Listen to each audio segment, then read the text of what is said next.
Ladies and gentlemen, how are we all doing today? Hope you're doing great. I'm doing great. What is up, guys? We are back with another tutorial video for you. I've done penalties, I've done corners, I've done defending, and today we're gonna be doing corners again? Yeah, so basically my last video on corners was how to score directly from a corner kick, basically how to swing it in and score from the corner taker.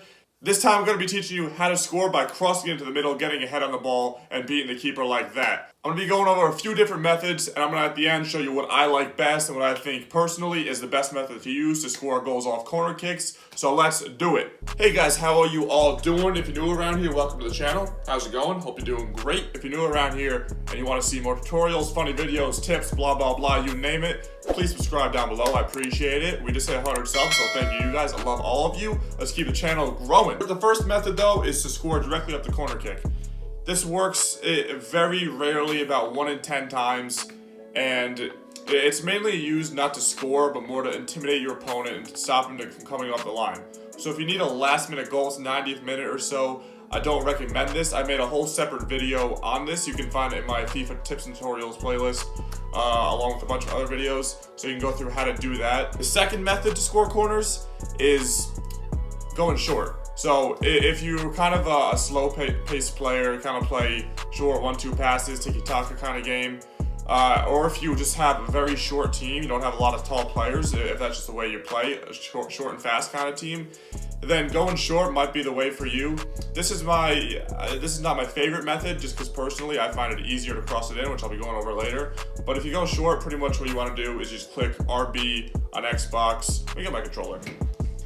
RB on Xbox, R1 on PlayStation, and pretty much your closest guy is going to come short. And then what you want to do is just want to pass it around to the top of the box and kind of work your way back in that way and recycle the play. Or what you can do is after you pass the guy short, go one-on-one with that guy that comes to close you down, try to beat him, and then kind of play a ball across goal like that and try to get tapping at the back post. The final method, and I'm going to go into a lot more depth with this one, is just crossing into the box. So pretty much, I'm just going to go over briefly right here, as you can see.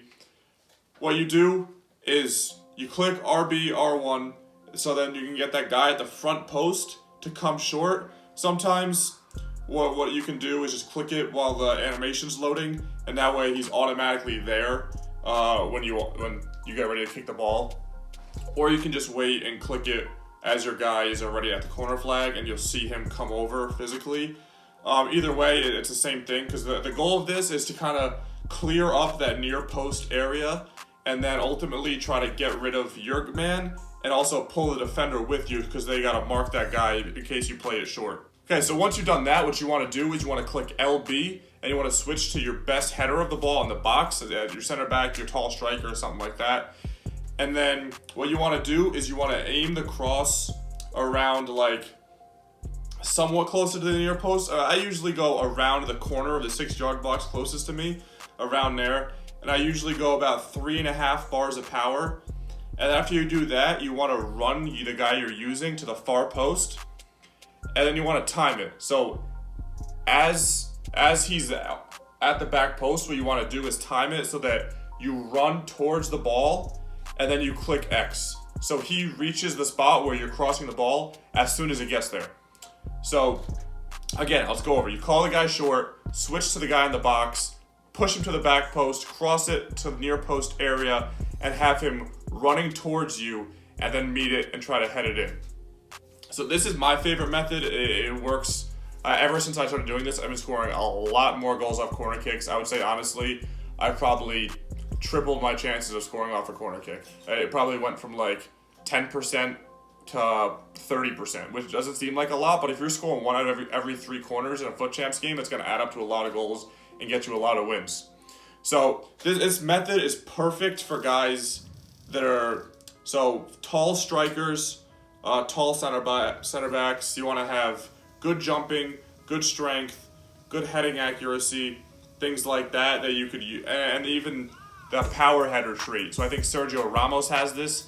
So players like that. So for example, your strikers, you're looking at like a Ronaldo, a Lewandowski, maybe even Lukaku.